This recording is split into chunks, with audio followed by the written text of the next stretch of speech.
In the midst of the chaotic scene where twisted metal and shattered glass lay strewn across the road, investigators quickly realized they were facing more than just a tragic car accident. What appeared at first glance to be a collision was soon unveiled as a meticulously staged murder, shrouded in the guise of vehicular chaos. In a quiet suburban neighborhood, where tranquility often reigned supreme, a sinister shadow lurked behind closed doors. The morning sun, typically a harbinger of new beginnings, cast an eerie glow upon the crime scene. What initially seemed like an accidental invasion quickly unfolded into a chilling murder investigation, sending shockwaves through the community. Crime Detectives. On June 28, 2017, numerous individuals contacted emergency services to report a car collision on one of the highways. Upon arrival, law enforcement discovered a Chevy Malibu that had veered off the road. Tragically, the driver, an 18-year-old named Bianca Roberson, did not survive. However, further investigation revealed that her untimely demise was not a mere accident. Bianca Nikol Roberson, born on October 17, 1998, in Pennsylvania, was an exceptional individual. She excelled academically at Bayard Rustin High School in Westchester, maintaining straight A's and earning various accolades. Actively involved in the Black Student Union, she consistently made the honor roll during her senior year. Bianca secured a 4-year merit scholarship to Jacksonville University in Florida, where she aspired to study criminal justice and pursue a career as a forensic agent with the Federal Bureau of Investigation. Throughout her life, she engaged in a multitude of activities, including being a Girl Scout, cheerleader, basketball player, and musician proficient in flute, violin, clarinet, and guitar. Additionally, she possessed artistic talents. Bianca resided with her mother and maternal grandmother, Josephine Perry, and eagerly anticipated the new experiences and challenges that dorm life would bring. Regrettably, all her aspirations were abruptly shattered. On that fateful day, Bianca, her mother, and grandmother were shopping at Walmart, preparing for her upcoming move to Florida. After completing their purchases, they proceeded to the parking lot, each entering their respective vehicles with plans to reconvene at home later. Bianca's mother and grandmother had other errands to attend to, while Bianca embarked on her journey home, a mere 10-mile drive she was familiar with. Tragically, this would be her final car ride. Approximately 10 minutes after leaving the Walmart parking lot, eyewitnesses of the accident promptly contacted emergency services. First responders swiftly arrived at the scene, only to discover that the driver of the Chevy Malibu was Bianca Roberson. Despite the efforts of paramedics, she was pronounced dead at the scene. Upon first inspection, the injuries on Bianca's head were indicative of a powerful impact when the car swerved off the road. Numerous drivers passing by the accident scene on the highway immediately stopped, even before the arrival of the police and ambulance. After conducting interviews with eyewitnesses, the police uncovered a crucial detail. One witness claimed that Bianca had veered off the road after colliding with a red pickup truck, which callously fled the scene without stopping. As she drove past the wreckage, Bianca's grandmother silently hoped that it wasn't her granddaughter involved in the accident, unaware that the traffic jam she was stuck in was caused by the crash. When Bianca's grandmother returned home, she was met by 2 police officers who had come to deliver the devastating news of her granddaughter's fatal car accident. Michelle, Bianca's mother, found it difficult to comprehend the tragic turn of events. The loss of a child is perhaps the most heart-wrenching experience for any parent. "I never could have imagined something like this happening," expressed Michelle, a nurse residing in Delaware County. After losing her 22-year-old son, James Rowley, to a heart condition in 2013, she had hoped that her pain would eventually subside.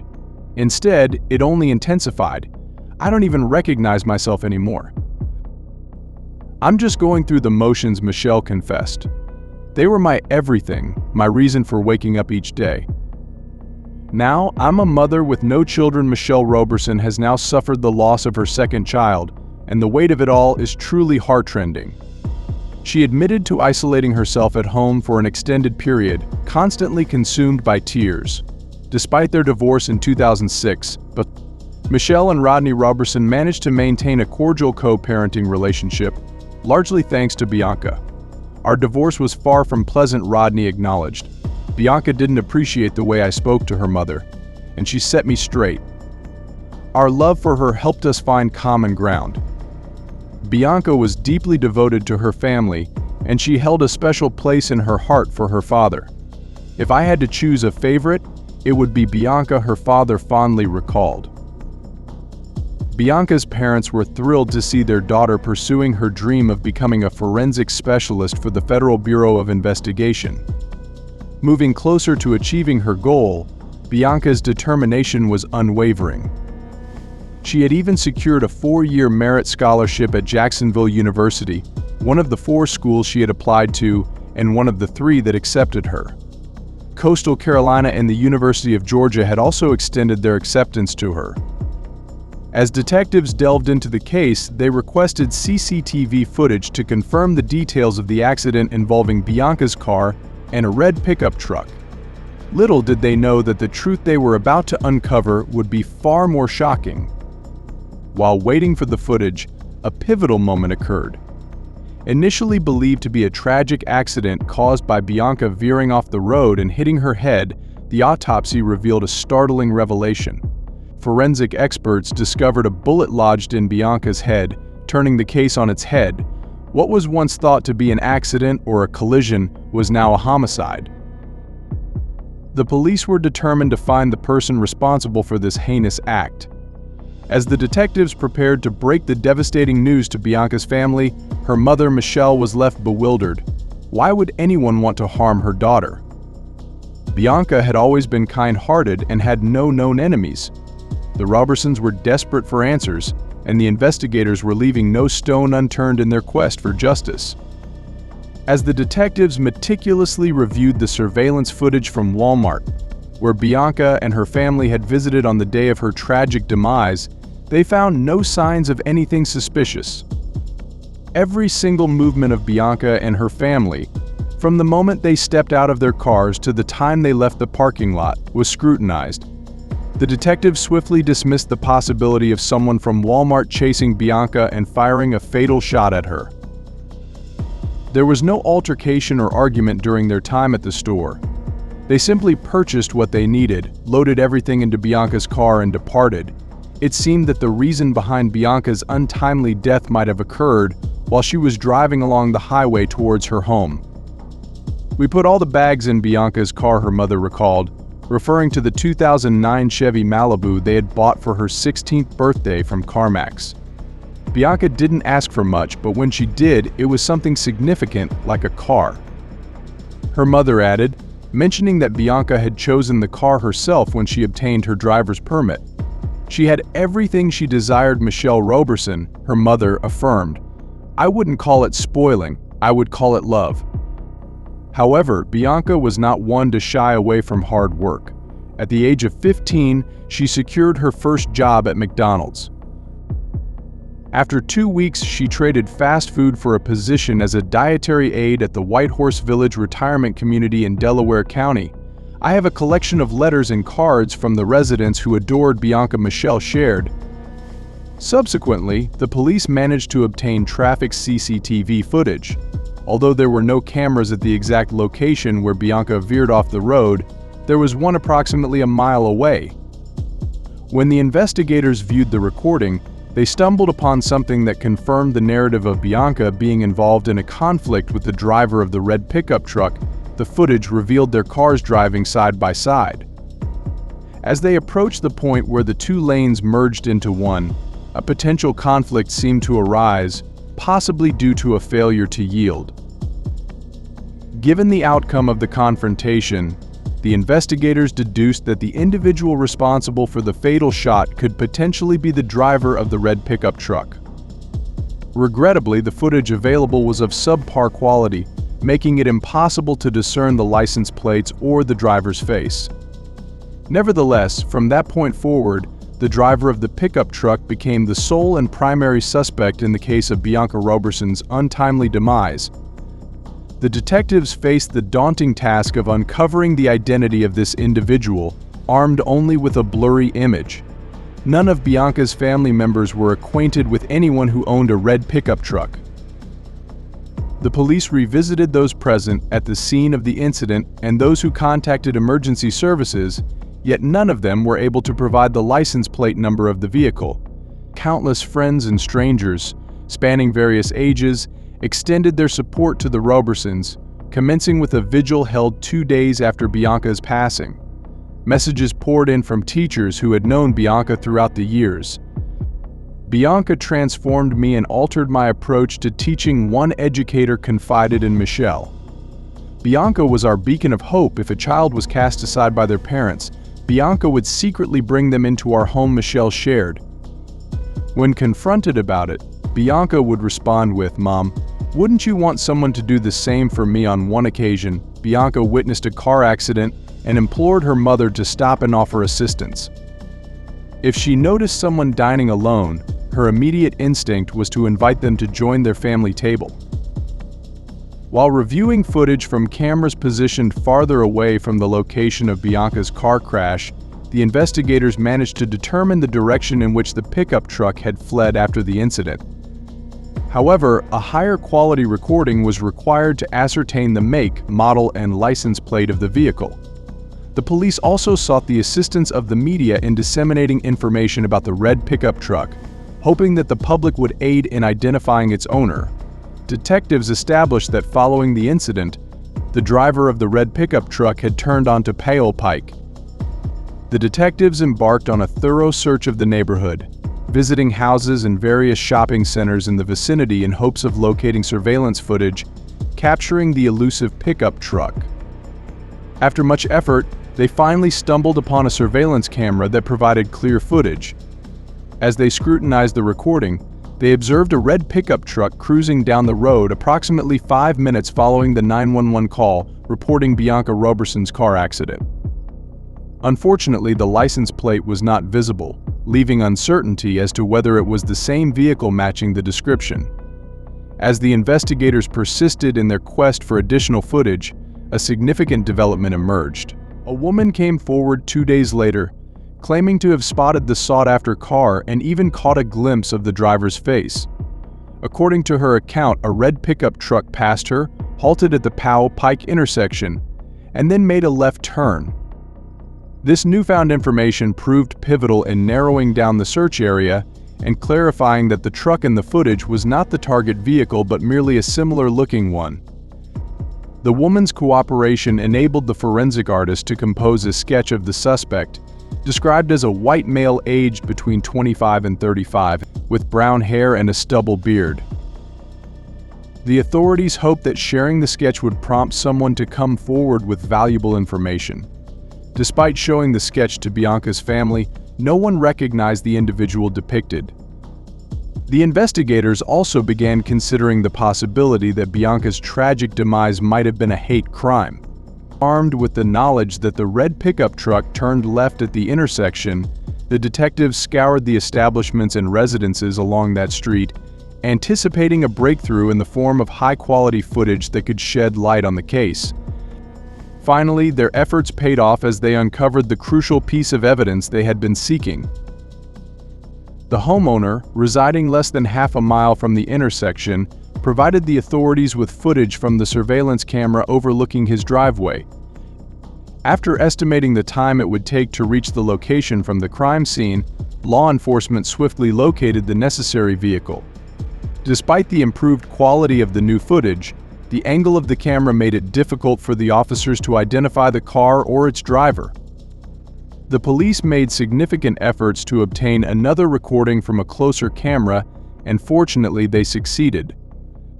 Although the license plate was not visible, they were able to identify the car by its unique characteristics: a sticker on the right side window, a vertical dent on the passenger door, and damage to the hood. These distinct features would greatly aid in locating the vehicle. In order to expedite the process, the police sought the public's assistance through the media, offering a $5,000 reward for any information leading to the identification of the truck or its driver. The investigators were confident that someone would recognize the vehicle. 3 days after Bianca Robertson's tragic death, a lawyer contacted the police station, revealing that his client wished to surrender himself in connection with the incident.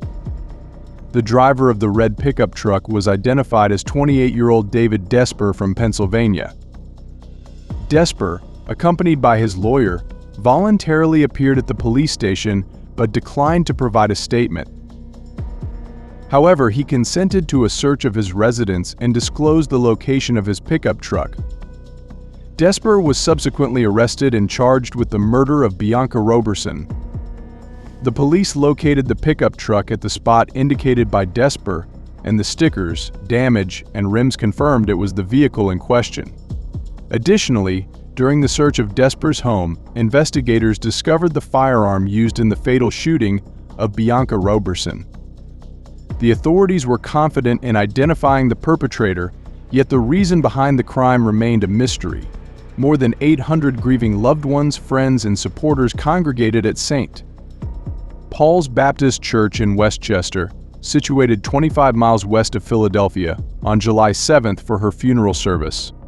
A banner in the church displayed the words, "Patience, kindness, goodness, gentleness, self-control." Throughout the service, various individuals, including her siblings, representatives from Bayard Rustin High School, where she had recently graduated, the chief admissions officer at Jacksonville University, where she was set to attend in the fall, and friends paid their respects. They painted a picture of an exceptional young woman. Pastor Wayne Croft Sr., in his eulogy, drew parallels between the shooter and individuals like George Zimmerman and Michael Dunn. Zimmerman fatally shot black teenager Trayvon Martin in Florida in 2012 and was later acquitted of murder in 2013. Dunn shot Jordan Davis, another black teenage male, in Florida in 2012 following a verbal altercation over music, resulting in Dunn's conviction and a lengthy prison sentence. Whether Bianca's death was due to road rage or racial motives, it is irrelevant to the black community at this moment. What we do know is that we have lost another bright young black talent. Another cherished sister is no longer with us, expressed the pastor. During the trial in September 2018, David Desper was pressed to clarify the motive behind his actions. Instead of responding, he sought forgiveness from the Roberson family. The thought of confronting their daughter's alleged killer was a daunting prospect for Bianca's parents. Rodney had arranged for T-shirts bearing Bianca's image to be worn by family and friends as they gathered at the Chester County Government Services Center. They also possessed bracelets engraved with the phrase "Bianca Roberson, a rose in God's garden," and a banner displaying the words, "Justice for Bianca Nikol Roberson, who was murdered on Wednesday, June 28, 2017. I cannot predict my reaction upon seeing him. The individual who wielded the firearm that took my daughter's life. I am certain, however, that I will not engage in any foolish actions," Rodney expressed regarding Desper.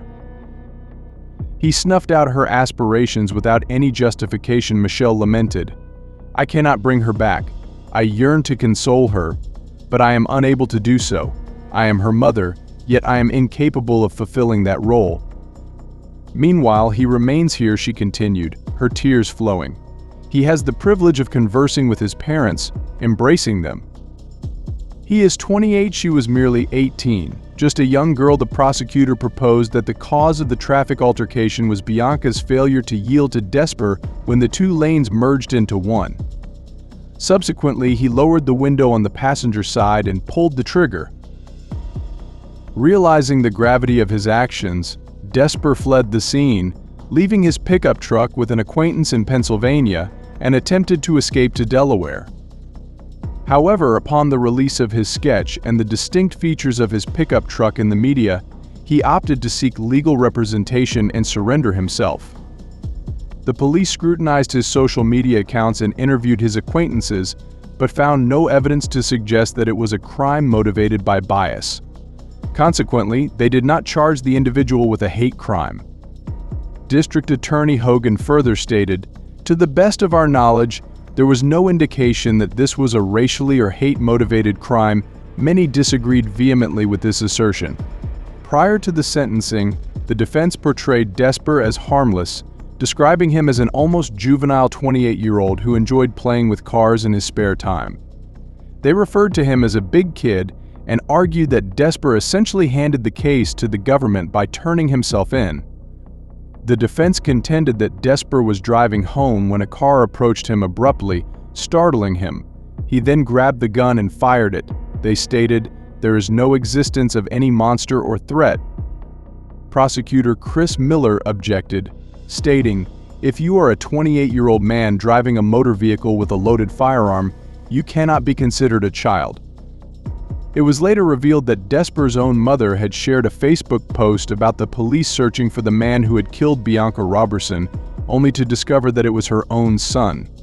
Wendy Desper expressed her remorse, saying, "I apologize for my son's actions," while her son sobbed. Rodney Robertson, struggling to speak through tears, confronted his daughter's killer. He asked, "Why did you shoot my daughter? Was it because she was young? Because she was black? Because she was a girl? Because you wanted to go first on the road? Because you had a bad day?" He added, "All my hopes and dreams for Bianca were shattered on the day the defendant took her life. All I have now are memories of her." David Desper pleaded guilty to third-degree manslaughter. The court sentenced him to 40 years in prison with the possibility of parole after 20 years. The judge, wiping away tears, delivered the sentence and told Desper, "I do not believe that you acted out of fear. I believe it was anger. The imposed sentence of 20 to 40 years is the maximum for this level of homicide." Desper attempted to appeal the sentence, but his appeal was rejected,